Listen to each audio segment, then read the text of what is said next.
Okay. Welcome back to another behind the scenes video from me, Karla, KFX Animation.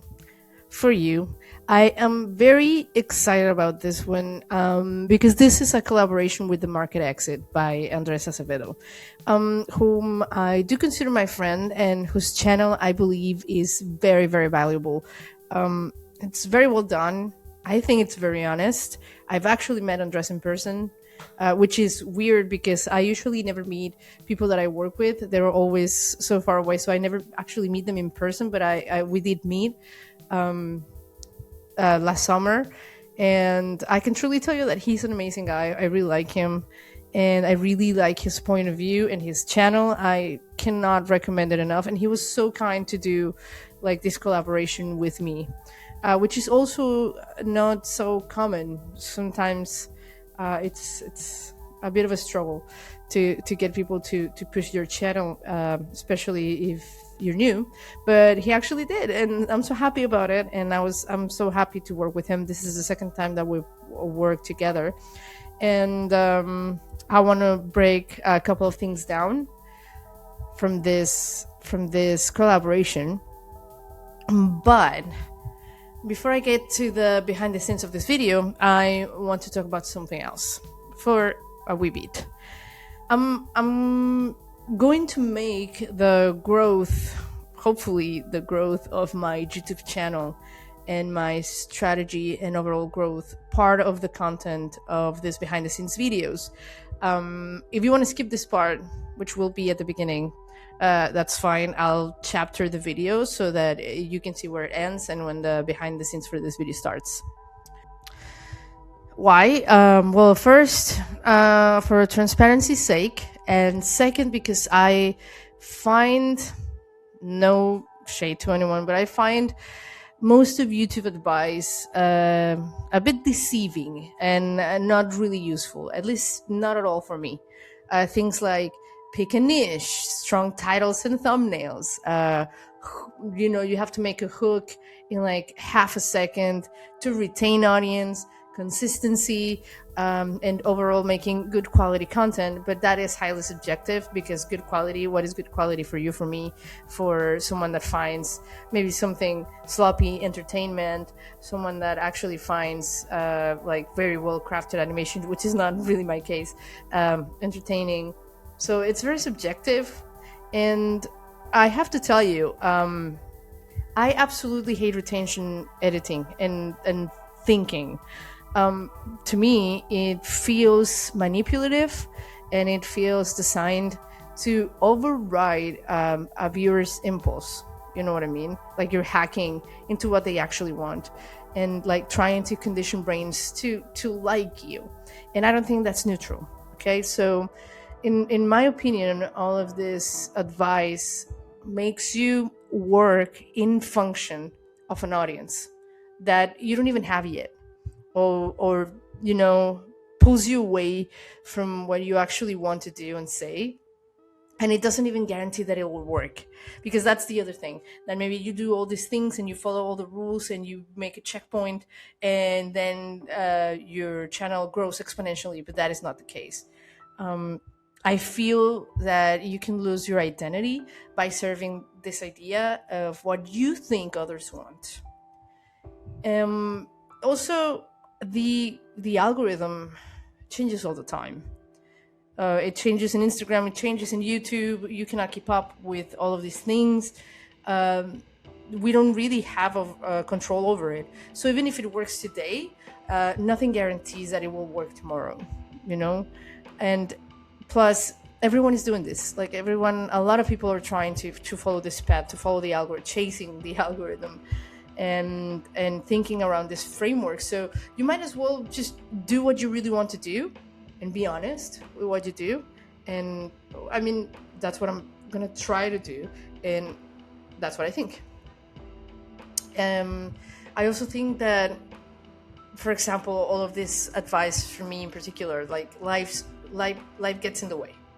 I mean, it doesn't get in the way because my life doesn't get in the way of, this is my life, but you know what I mean. Like, we all have families.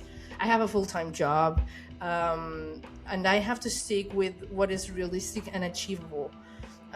for me personally. Otherwise, you have nothing but burnout in the horizon. Trust me on that one. So my strategy around that, and I'm gonna put quotes on strategy, is that in terms of my short animated films and the Chronicles of the Peculiar Whimsy, which is what I'm trying to push here, the films, I will do 100% what I feel like, what I want to do, what I want to say, what I like, and in a way that interests me and lets me explore, and absolutely, or even what I can do at the moment. You know what I mean? Same with the thumbnails. I do actually like to think about them as movie posters more than something to catch your eye. So I'm gonna do whatever I want with the thumbnails. And same with the titles. The titles, I'm so bad at titles. Like, so bad. Because sometimes I do get caught in this, like, should I mention what the video is about in the title? Or should I go in a more artistic way, like to just put a random title, like an artsy title that doesn't say anything about the actual short film. It just gives you a little bit of an idea, but it doesn't like tells you literally what is the video is about. So I'm still working around that. So I'm just gonna feel it. I'm just gonna improvise with the titles. And my biggest problem would be consistency, because these short films take me a lot of time. I do them all by myself from beginning to end, and then I do these videos, the behind the scenes videos. I have not done a lot of them, so it's still a weird process for me, and I'm trying to be better at it. Hence the camera right now, but it still makes me feel a bit uncomfortable. I'm not gonna lie to you. English is not my first language, so also that gets a little bit in the way. But the all of these things, I just can't upload like one per week, and not even one per month sometimes. Recently, someone actually DM'd me on my Instagram and told me, what can I do to get like the work that you do in 12 hours so that I can upload 30-second stories in like every other day. And I was like, man, I don't think that is possible. Like, you're gonna have to give away something. You have to like give away quality. You have to give away sleep. You have to give away your life. That is not sustainable at all, at least not for me. And because even though I'm actually very fast in animating, because I come from publicity and YouTube, and it's kind of like gotten in the way of my process. And even when I don't want to, I end up doing things like really fast. I'm trying to break away from that habit. Animation takes time. It's just as simple as that. It takes time, and you have to like enjoy the process. I do enjoy the process. I enjoy the pain that comes with the process, because it's also very painful. Animators out there, you feel me, right? And so no, that's not an achievable goal for me. So consistency is kind of a thing. So I'm going to do it whenever I can, and I'm going to take this whenever I can and upload whenever I can. So with all of this said, I will rely more on paying for ads. That's a twist. It's not going to be that big of an investment, but something. The reason for this is that distribution in YouTube it's not merit based here. The algorithm does not evenly test creators. It just doesn't. I mean, think about it this way: my name comes out in the animation credits of videos that have millions of views, and even that is not enough to get organic subscribers, right? Just drawn to me, like people just don't fall in my lap. And ads give me a bit of exposure, which is a very scarce resource. And paid exposure lets people discover you without you turning your work into dopamine bait. And now there are risks, obviously, with paying for ads, like you inflate subscriber numbers, but you don't really have deep engagement. Like, people don't really comment, and you might have 1,000 new subscribers, but you don't really grow in comments or likes or things like that. I'm told that this is normal, so I'm gonna keep doing it even if I don't get like a lot of engagement. Hopefully I will at some point. And it also creates like vanity metrics, which is what I just said. Like, you get like your eyes glow whenever you get like 500 new subscribers, but it makes you probably think that you're getting there, but not quite. So my strategy will be the same every month, at least for the time being, and it will go like this. Let me show you, because I did a very basic spreadsheet so I can keep track of everything, the amount of money that I put in. And let me see. So here I have like 2026 month. This is going to start on March, starting YouTube subscribers from that date, how much I'm going to invest in each thing, and how many like total invested, and how many new subscribers I got at the end of the month. And the way that I'm going to organize it is going to be, let me show you. Okay, so there are like 1, 2, 3, 4 things mainly going into this strategy. The first thing is going to be the Chronicles trailer, like the YouTube horizontal trailer that I have on my channel, which is this one that you can see right here. And I have 2 plans depending on if I made a new episode that month or not. If I did, this is how it's gonna go. I'm gonna invest 200 euros every month in this. It's not that much, but it's not nothing. So 110 euros is gonna go for that trailer that's on my main channel, which every 2 or 3 episodes I'm just gonna update with the new snippets of the new episodes. And then I'm gonna do a behind the scenes trailer, which is these videos. I'm gonna do a trailer for these videos that I'm doing, like breaking down on the process and everything, which I haven't done yet, which I hope I will get to this week. And I'm gonna put it for 50 euros every month. And if I did make an episode that month, and if like I did a behind the scenes, I'm gonna do an episode trailer vertical for YouTube Shorts, and I'm gonna do the same episode trailer for Instagram. So I'm gonna put 20 euros on each one. And I mean, let's see how that works. At the moment of this recording, as you can see, I have 1.81k subscribers on YouTube, which I really appreciate, you guys. Thank you very much. When I started this, the first episode that I released, I had 84 subscribers. And now I have 1.81k. So that is actually huge for me, even if it doesn't look like very like gigantic. But I really had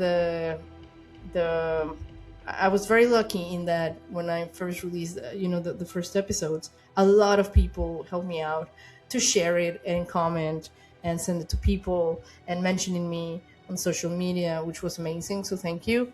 And so let's see if this strategy pays out in the long run. I hope so, because I'm not gonna lie to you, I really want this channel to work, and I understand that I'm coming in maybe in the worst time ever, with AI all over the place, and with YouTube ads changing all the time, and monetizing for creatives, and especially for animation channels, not that great. But this is when I could do it. This is when I'm doing it. Hopefully it works. And the reason why I want it to work is because this is truly the way that I have creative freedom as such, which for me is invaluable. So I would like to make this a thing and I would like to collaborate with other animators in the future. And I would love to build something with this, with stories and funny characters and things that feel warm to me. Okay, so cool. I'm gonna do this from now on every behind the scenes video. I'm gonna talk about how it went, the strategy that month, or whenever we're uh, watching this. And I don't know, maybe you can find this useful or not. And cool. So let's go back to the behind the scenes. Okay, so for this video, I just made 4 shots. This is my After Effects comp. And you can see shot 1, shot 2, shot 3, shot 4, and this credit shot, it was just for the version that I uploaded on my channel, because this is part of a longer video essay from the market exit, which I'm going to link in the description, so you can go watch it because it's amazing. And I just helped out with these 4 little shots, but the overall subject is very cool. I mean, not cool, but it's very interesting and worth checking out. So this is what we're talking about. Fritz Haber, this chemist that discovered a way to get nitrogen out of the air, and led to nitrogen fertilizer, which changed agriculture forever, and led to explosives. 2 things that you might think are not related, but they are. So, okay. And this script, obviously, it was from Andres. I didn't write this one. For this one, I'm using his voice, his voiceover. It's not our usual Becky voiceover, because this is for him, and I figured that it would be cool to leave it like that, because he does such a great job. So let's see, for this scene, and he actually, just to tell you the truth, he actually, on the script, he didn't like tell me exactly what he wanted me to do. He always leaves me like a huge amount of like liberty in the process, and lets me do whatever I want, which is super cool. So let's break this down a little bit. Let me turn on the effects for this, because oh god damn it, this is so heavy as usual.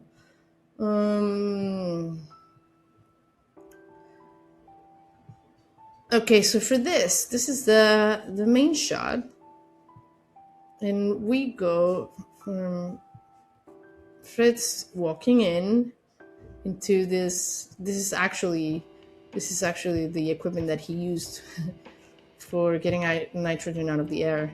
And so I have this character, Fritz, coming in, but just a normal Dolly camera with parallax and this nitrogen atom. And I decided that since this is 1909, I was going to do all of these shots in black and white to make it feel more, older, retro, vintage. And we have TNT and nitroglycerin and a lot of nitrogen in the air. And this is just for the part, to explain. This is so cool. Let me show you this. So before that, we explained that the only safer way to get nitrogen was from saltpeter, from Chile, and from bat poop. So I thought it was really funny to get a bat and make him poop. Did you see the little poop coming down? So he spreads, there's a poop mountain, and then he spreads his wings. Yay! And the laugh, and the laugh, and the laugh. And then we have a map.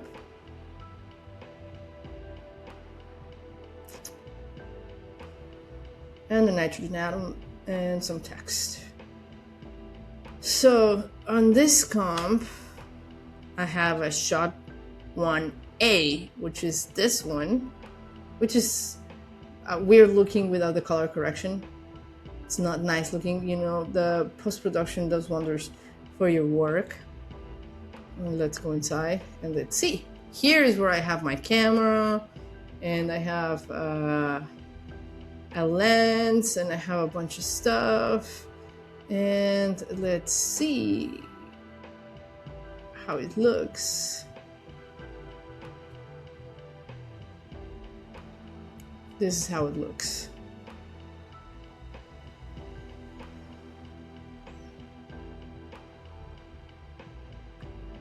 From another perspective of the camera, we have different layers. And he comes in walking. Yay! And the camera, you can see the camera right here. It comes in, comes out.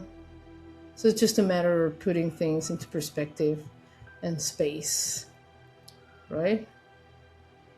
These custom views are awful. Okay. And let's go back to active camera. There's just a bunch of assets, nothing more.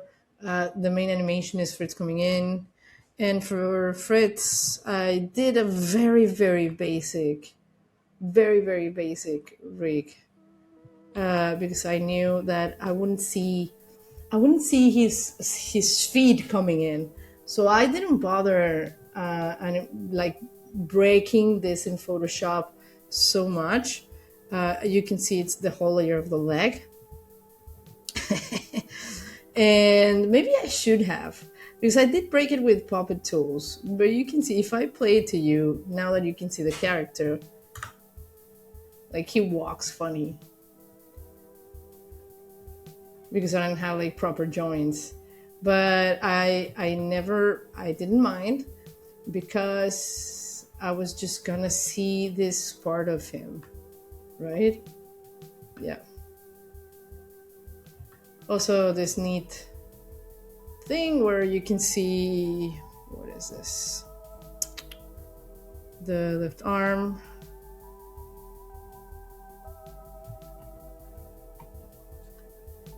He comes in. I don't know if you can find.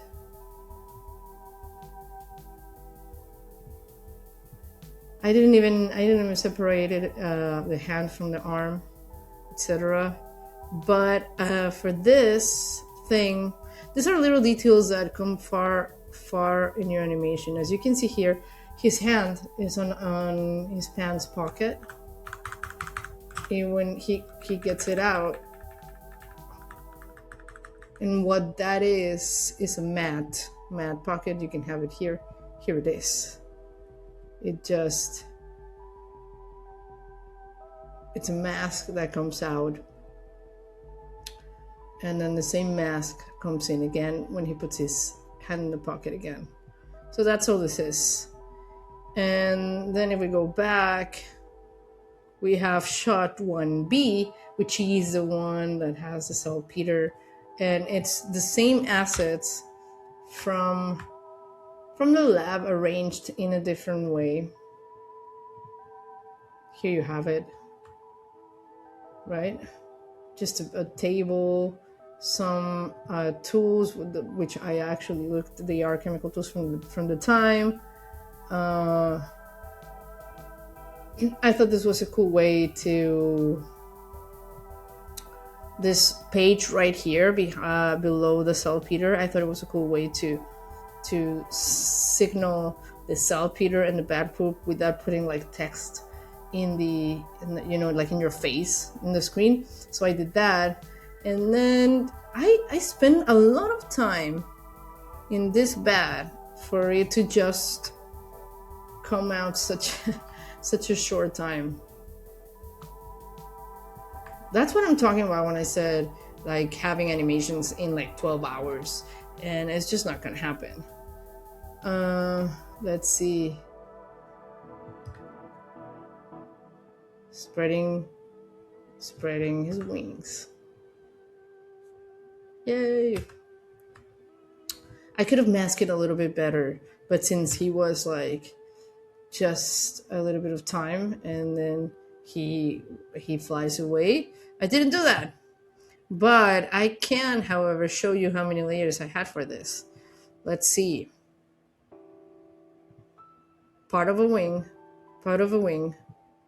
I did like a quadrant type of thing, like triangles, so that we could put the anchor point here in the corner, and the outer layers, the outer parts of the wing are parented to the inner parts of the wing so that they all fold together.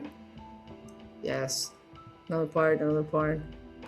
All, of course, in Photoshop. Then I have the arm,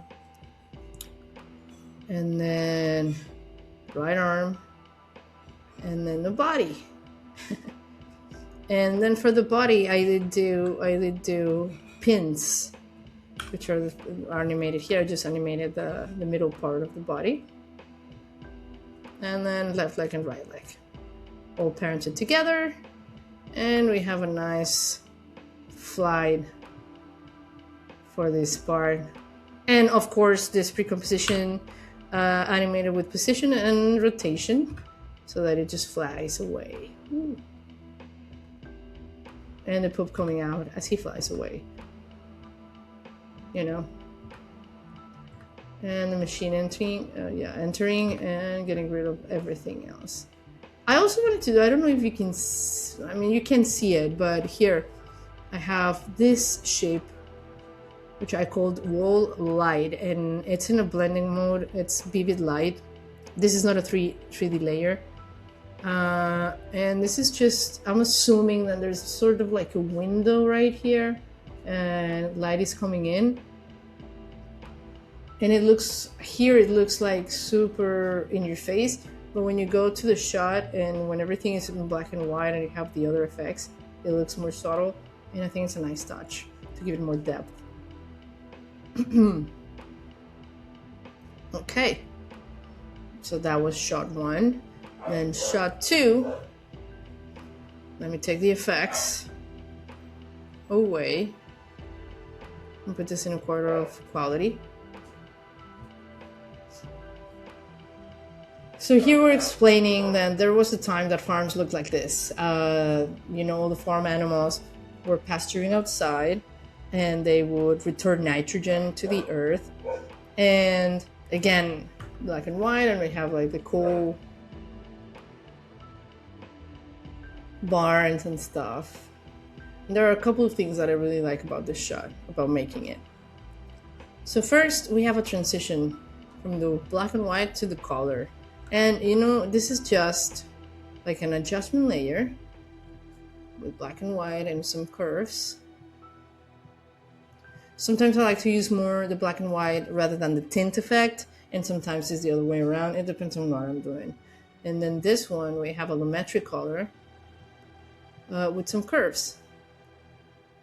And the only thing that I animated was the opacity to make like a quick, very cheap transition from when things start to change, right? And so for this, I have several things. We have a sheep loop. They're all grazing. So this is my sheep character.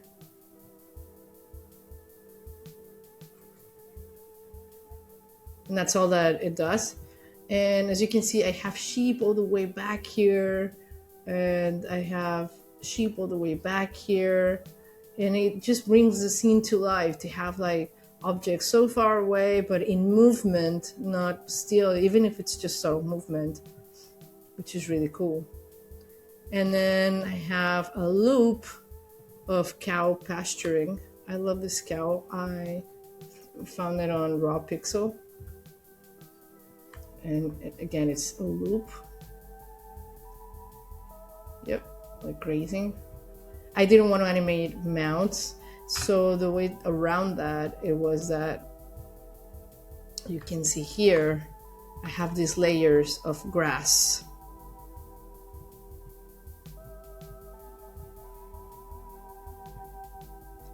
That hide their mouths when they come down to eat. You can see it here.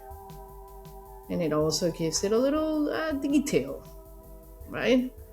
Also, I have my chicken.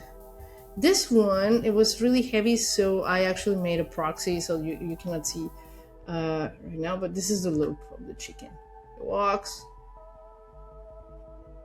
Yes. It walks again. It's a perfect loop, so you can have it there. And I put this several times as well. Here you can see it, and then I animated the position when it's walking. And for example, here you can see it walking. I have a camera, and the camera, it has a depth of field. Let's see. Fast rectangle, focus distance, and an aperture of 400 because I really wanted like just a really out of focus behind and front, and just like focusing on the crops right here to guide the eye to what we're actually talking about. So let's go to the crops, and let's see what we got. I made a lot of crops because one, our crops are rotating. Okay, so let's see. I had this crop that it's growing. You can see it's kind of like a corn plant, right? Yeah.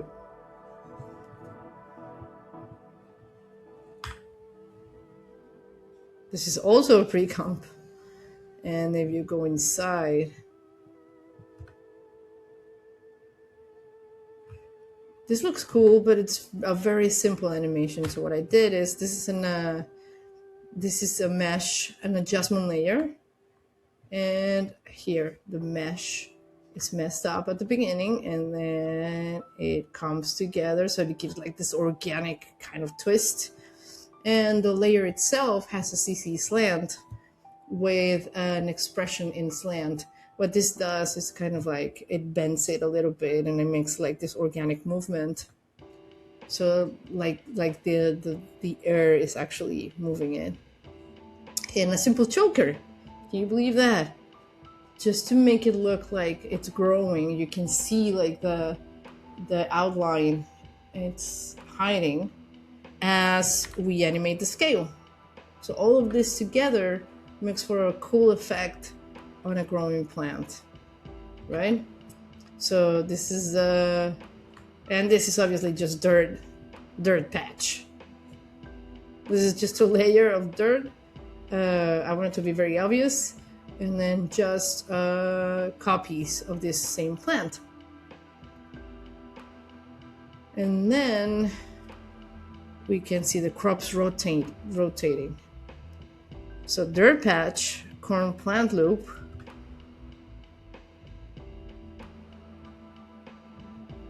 and here what I just did is, if you go, we have scale. This is just a scale animation. Okay, so we scale down these crops and we put new crops to scale down these crops, and new crops come out again and again, right? Here you go. And this is like a tomato plant, and this one I have in pieces. So to look more organic, you can see I have the base, and then I have another piece and another piece and another piece, and all of this have a rotation expression, just a wiggle, 0.5 by 10. So they just rotate just a little bit independently, which makes it look like more of like an actual plant. You make all of these assets and it takes a while, but depending on the video, like here, for example, things start changing, more monocrops appear, the buildings disappear, and this is, I just use like opacity, and also, as you can see, this is all parallaxing. So this is a custom, this is the view. You can see it here. We have a lot of plants, our cows, the faraway farms, the little grass patches, everything. And it just, as the camera moves in, buildings are swapped, monocrops appear until we have, and here I rotated the camera a little bit because we're gonna talk about how everything got really weird, and rotating the camera goes a long way to make it feel like everything is gonna just go to hell. Here, it's like,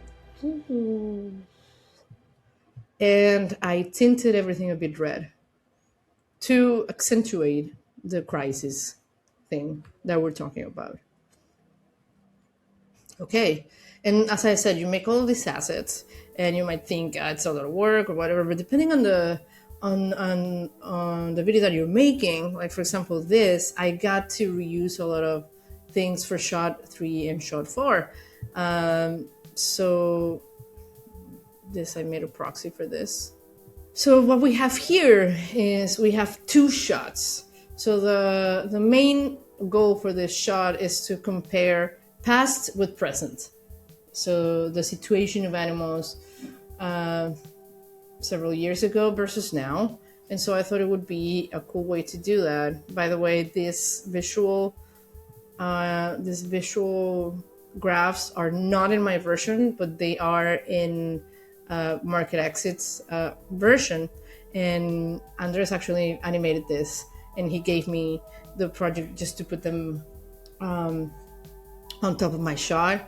And I have to say, like, data viz sometimes is really problematic, but I think he made such a good job. He has such a good taste for this type of thing, like data on screen. And if you go to his channel, you'll see like what I'm talking about. He's very good at depicting data on screen. So I didn't do this once. I wish I had. So I have 2 shots. The past, right? The past is in black and white, and the present is in color. The way that we did that, and I say we because me and all of my personalities, it's very simple. So let me explain. The way this is made is I made this shot first, shot 3A, which is the past, and I did the camera movement, and I did the door opening up, and I did the cow, the crates, according to the numbers that we have, my chicken rig, and all those things. And then I wanted to, there are different ways to do it, but this was the fastest way that I could do it. And so then what I did is I duplicated that comp, and then I made shot 3B once I was like absolutely sure about the camera movement, so that it would stay the same and I wouldn't change anything. So it moves exactly the same, but this one is in color, and I just changed what was inside the barn, which is, the milk and the egg crates when the chicken comes out. And also inside of here we have and also the actual barn. The actual barn is it's 3D. Let me show you. Let's go inside this. I do this a lot. You have to know. So as you can see, this is kind of like a hollow cube because I wanted a little depth inside of here, right? So that's what this is. And I just have like the door and the front of which was a picture, and then the wood pieces arranged in 3D space as a cube to have our barn with some depth inside. And if you go to my shot 3B, you can see that reflect, even if it's in a pre-comp, you can see that reflected in the camera movement, because I have this guy turned on, this little kind of like star thing, collapse transformations. So it continuously rasterizes whatever you have inside. So even it takes into account the 3D space within this pre-comp. It's not all that it does. It does a lot of things. Let's say you have a vector layer inside a pre-comp, and then you turn that on, and then outside wherever you put that pre-comp, it's gonna rasterize all the time. So you're gonna have like the full quality of your vector layer, which is very nice. It's very useful. It's not usable in a lot of cases, but in this case, it was nice. Okay, so because this is also here in a 3D space arrangement, as you can see. So there's that active camera, and we preserved the movements, and I had the exact same for his shot. I had the exact same infographic, which is on a pre-comp. Is this one that you can see? This is the one that he made, right? And so that they would be affected by the black and white and the color, right? And so if you go back to the shot, here we have it, shot A and shot B, and I have a matte, which is a shape layer, right? And in a rectangular type of thing. And what I did is this create nulls from paths. So this is a shape, but this is a Bezier shape. So I have like, if you activate, you can see that you have the shape points, right? And then when you create nulls from paths, you can have points follow nulls or nulls follow points, and in this case I wanted my points to follow nulls. And here is like null objects that control my paths, right? And then I have a main control, and this way it's kind of like easier. Instead of like animating the mask path, I can animate like with a null controller, which is what I did. Yes, and this way I can reveal with easy ease, and I can reveal both of the layers you can see here. So it goes back and forward, past, present, depending on what we're saying. And then I have this huge, let's see, this is in B. I have the chicken insane growth, which is the same rig. This is what I'm saying. Like I did a rig for the chicken for shot 2, and then I copied and pasted it. And then I have this rig, which it's the purpose of this chicken is to lay an egg. So it does, the movement. I did watch like a bunch of videos of chickens just to see, because I really love like the neck, how they move the neck. So you can see it's animated, and I also separated like several layers in Photoshop so that I have the crest, and I have this, I don't know the name of this in English, and the neck and the body and the feet, and I have a whole rig about this. And I actually really like animating animals. It's fun. And then she lays an egg, which is obviously just a layer that appears behind it, the egg, with position and rotation animation. That's all that is. And then let me see, I have the shy guy, but if I turn the shy guy off, let me collapse the layers, because as you can see I have 46 layers just for this little chicken. I have the body in a pre-comp, and the reason for this is because I needed to preserve my pins, but if you know anything about After Effects, once you add pins, you cannot mess with the scale of the object because it will break the puppet tool and the pins. So I put it in a separate pre-comp because I needed to grow the body. This is all it is, like a scale. And so this is here, she lays the egg, and then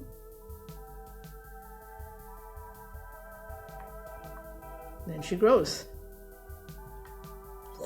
And that way it stays the same, and our pins work the same, but the body grows and it looks cool.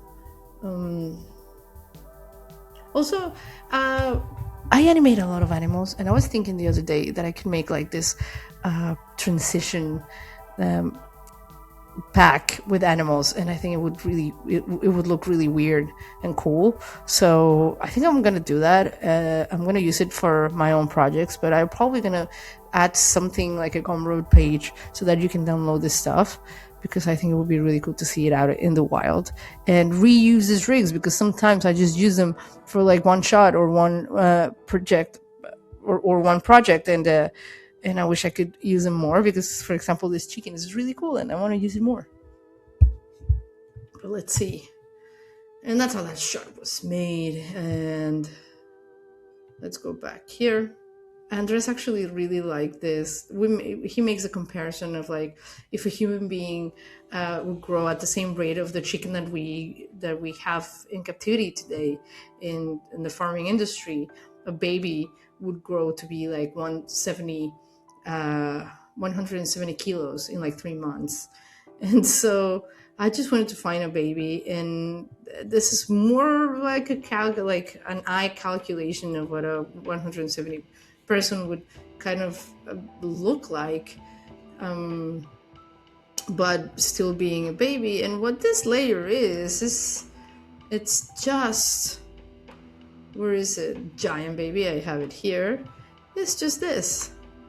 There's just a head, there's just a body and a head, and just the left arm, so that I could rotate the left arm. And I thought it would be cute to put the giant chicken in his tiny hands, or not so tiny. And this is just like a rotation of the arm, nothing fancy, but it serves the purpose of visualization of what we're saying. And I always find it very useful to drop shadow. I have this drop shadow, and I want it to be just on the farm, just on the barn, because it couldn't be here in the air. So I just masked the shadow out, and now it's reflected here. I like shadows. It makes everything look cooler and with more depth. And let's see. And then at the end, it's just shot 4, which is talking about how now farms have to be like this. There's no way to go back, and people try to go back to how farms were before, but now this is this whole industrialized, complex kind of like monster. So I put like a lot of farm metal, not natural elements into the shot with a lot of monocrops. And then we transition into where he says either you transition or you die. And it's just kind of like the same environment, only with, yellow grass and really destroyed farms. And, these little details about like the lock. And again, like the camera movements here, kind of like I twist them in C space, because I think it gives it a little bit of a personality. Also, I think I have an expression. Let me see. Yes, I do have an expression, just a wiggle effect, 0.2 by 30, just to have like a sort of like a sense of a held hand camera when there's not a lot of movement. And then we go to the credit shot, which is just for my version, not for his version. This is my credit shot. and I just reused the assets that I had for shot one or shot two for shot two in a loop with some text.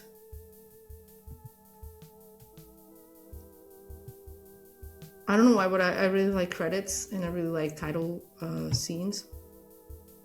So that's what this is. And then in the same project, I have two thumbnails. So the thumbnail of the episode, which is the one that I do first, which is this one.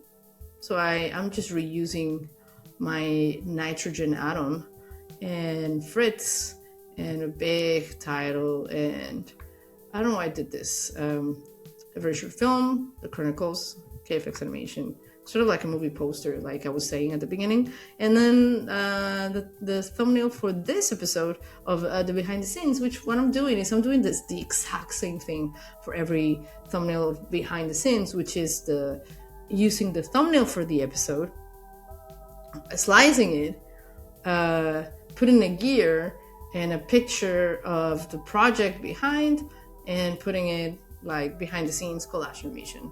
And that's it. I'm gonna do that for the time being until I get bored or I get a different idea. And this is useful. And I actually like the way that it looks. And I particularly liked this thumbnail. I think it looks really cool. Like kind of like a minimal poster type of thing, black and white. I don't know why I really like the nitrogen atom kind of like mushed here in the nucleus type of thing. And then of course, once we have all of our shots and we render all of our shots, we can go to Premiere. So let's go to Premiere. So here we are in Premiere, where I put everything together, and Becky made the sound effects and the music, which is added in this track. So I have the voiceover and I have the sound effects all mixed and everything all in just one track, which she gives me just to put inside once I give her the final edit reference.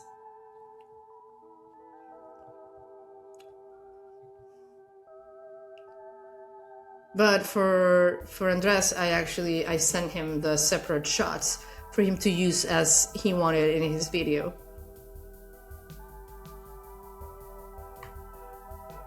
It's really fun to actually put it together after everything you've done. And music and sound effects really, really bring it to life. And let's see what else I added here. So of course I added my, the title sequence of the Chronicles. You've seen all the shots. I did this thing, which is very easy. I just like a transition for a film burn every time I change from shot to shot, which is this. I use this a lot. Maybe I overuse them, but I really like them. So fuck it. Yeah, and then I have this layer on top, as you can see, which is called Spanish subtitles. So for the Chronicles of Peculiar Whimsy, what I want to do is I want to do like an English episode, and then I want to do the same episode but in Spanish, and which is my first language. But for this one, since this is from him and the voiceover is from him, I kind of wanted to leave it with just his voice for this because of the collaboration. I think it just made sense to not make another voiceover. So instead of dubbing it, I'm subtitling it. So this will not have a Spanish episode, but it does have Spanish subtitles in case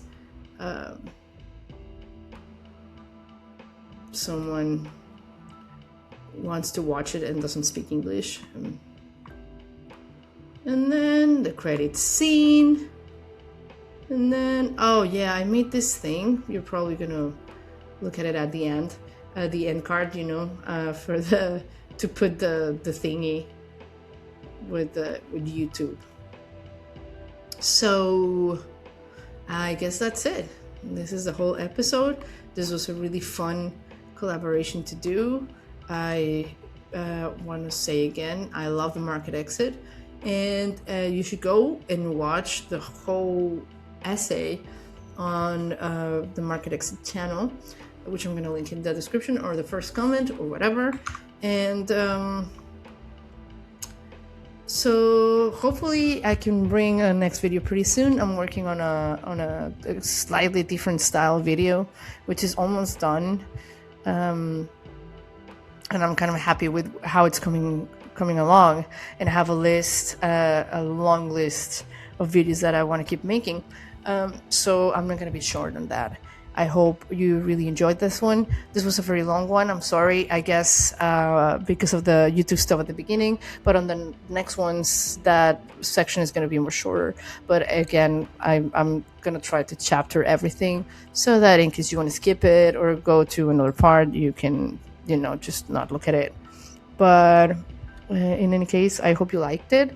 And like and subscribe and all those beautiful things that make me feel good about myself. Not that is your responsibility, but they do. Thank you very much. And I'll see you on the next one. Bye-bye.